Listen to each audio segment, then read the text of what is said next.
Посмотрим, что у нас внутри этой машины.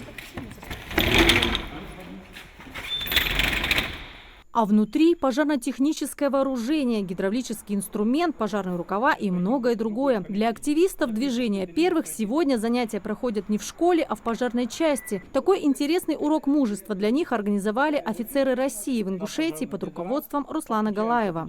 Руководитель тушения пожара отдает команду водителю. Когда подать воду, когда подать пену, сколько подать и в каком плане подавать это. Есть струя направленная, есть распыленная струя, есть. По-разному продает, допустим. Водитель подает воду по-разному всегда, чтобы знали. В роли экскурсовода по пожарной части один из опытнейших огнеборцев Руслан Баркинхоев. Мастер газодымозащитной службы уже 23 года защищает население родной республики от огня. Убежден, это героическая профессия для настоящих мужчин. Рекомендует всем мальчишкам выбрать именно ее. Это маленькие люди, которые завтра вырастут, им надо где-то найти себя. А где, если не здесь? Это не самая легкая профессия. Дело в том, что мужчина должен быть чуть-чуть благороднее, должен быть, чуть самоотвержен должен быть. Тем более это все на его родной земле. Кто, если не он? Почему мы должны что-то перекладывать на кого-то? Я должен быть там, где это необходимо. И там, где это действительно пожертвовать можно спасти человека. Все-таки, что может быть благороднее того, чтобы спасти человека? Начинал свой путь огнеборца Руслан Магомедович с должности пожарного. На его плечи пришлось тяжелое время лихих 90-х. Тогда и без того опасная работа огнеборцев была сопряжена с двойным риском. Ситуация, когда в республике постоянно были террористические операции. И тогда это было сложно было и очень серьезно было. Любой выезд это мог быть и последним мог быть последним. Почему? Потому что везде взрывы, везде подрывы, везде стрельбы. Поэтому было на грани, постоянно на грани это было.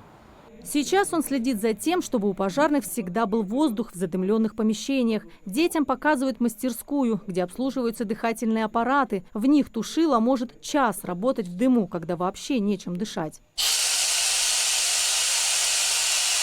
Дети впитывают информацию о героической профессии как губка и размышляют. В пожарную цистерну вмещается 3 тонны 200 литров воды. Сколько времени уйдет у пожарных при тушении огня, чтобы полностью опустошить емкость? 3 часа. Полчаса? 3 тонны 200 литров? 3 часа. Еще Это какие так варианты? много, да? Кажется, 3 тонны 200 литров. 1,5 часа. На самом деле это несколько минут. Дети не скрывают удивления. Более 3 тонн воды при тушении пожара вылетают за несколько минут. Экскурсия была очень познавательная, было интересно, как герои, потому что все сотрудники пожарной части, они герои, как они рискуют, спасают жизни других. После таких экскурсий многие мальчишки загораются желанием стать пожарными. Представители регионального отделения офицеры России и огнеборцы осознают, насколько важно вкладывать свои силы в подрастающее поколение нашей страны. Мы занимаемся патриотическим воспитанием, взаимодействием с силовыми структурами, объединение офицеров, ветеранов, консолидация всех служб. И в наше настоящее время мы занимаемся патриотизмом в республике для поднятия духа нашего будущего поколения. Хотелось бы поблагодарить руководителя МЧС России по республике Ингушетия Борисова Вячеслава Валерьевича, генерал-майора, личный состав пожарно-спасательной части города Малгобек и руководство. Воздействие тепловое огромное.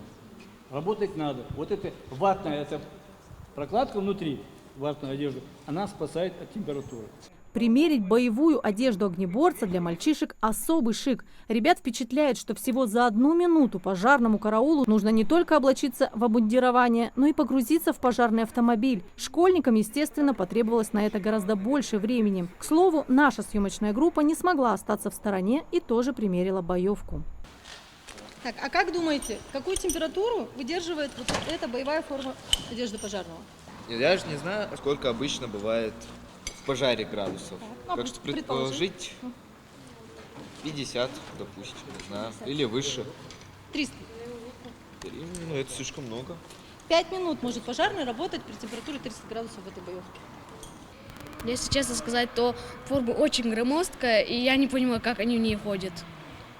Еще ж баллоны, тащить рукав и всю остальную, ну, в общем, снаряжение. Это еще тушить пожары, выносить людей, еще раз завалы разбирать. Короче, это слишком сложно. Здесь трудятся настоящие герои, да, нужно быть опыт, но больше всего нужно иметь талант, потому что у каждого человека есть свой талант. Я, например, занимаюсь баскетболом, у меня есть талант к баскетболу. И также усердный труд. И также у тех, кто вот работает здесь, у них есть и талант, но и также усердный труд.